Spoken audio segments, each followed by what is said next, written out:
Bonsoir Laurent Andrusiak. Bonsoir. Vous êtes responsable départemental de la CGT dans l'Allier. Comme vient de le dire ma collègue, c'est un nouveau souffle, cette mobilisation. Certains ont plutôt appelé ça un baroud d'honneur. Vous en pensez quoi?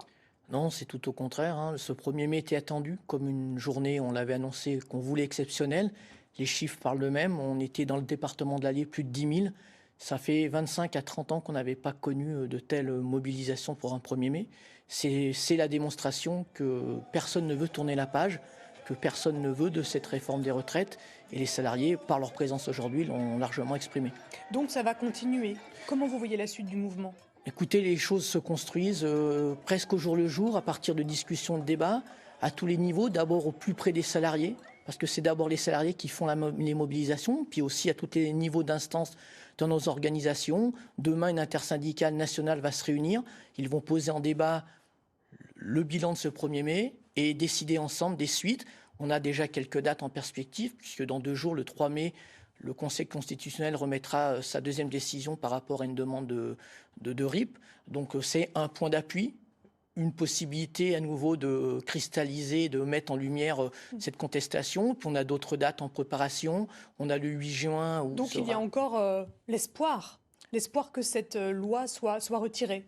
Ah oui, tout à fait. On ne fait pas ça pour se faire plaisir. On n'est pas dans les rues pour prendre l'air. On ne met pas des salariés en grève qui perdent du salaire juste pour le plaisir de contester. On est convaincu que notre bataille est juste, qu'on combat une loi qui est injuste et injustifiée, et donc il y a besoin de se mobiliser. On sait que c'est dur. On sait, moi j'ai l'habitude de dire que la grève, c'est quelque chose qui est dur.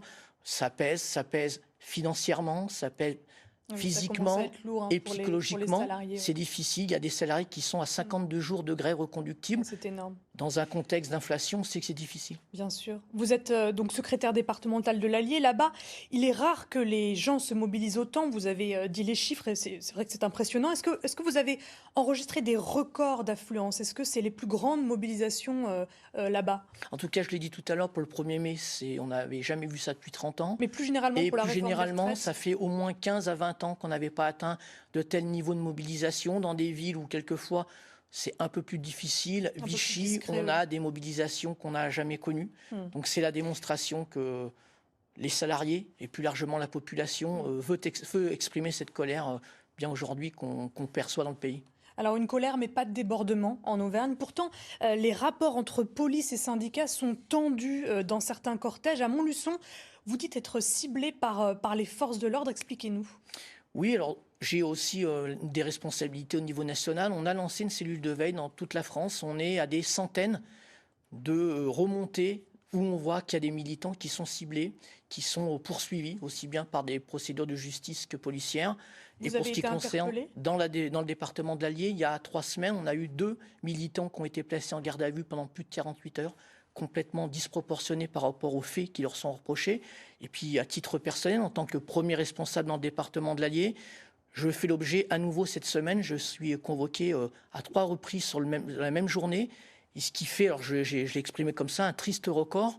En tout cas, ce n'est pas volontaire de ma part, mais je serai à 28 convocations devant le commissariat et devant les tribunaux sur ces dernières années, ce qui nous fait dire que je suis, en tant que premier dirigeant de la CGT, complètement et visiblement, oui, ciblé par la police et la justice. Et ce qui nous fait dire aussi que c'est certainement pour essayer de faire taire la voix de la CGT. Merci beaucoup Laurent Andrusiak d'avoir accepté notre invitation. Je rappelle que vous êtes responsable départemental de la CGT dans l'Allier. Merci à vous. Le 1er mai, c'est aussi le jour où l'on offre du muguet. Merci Pierre-Olivier. Une tradition qui date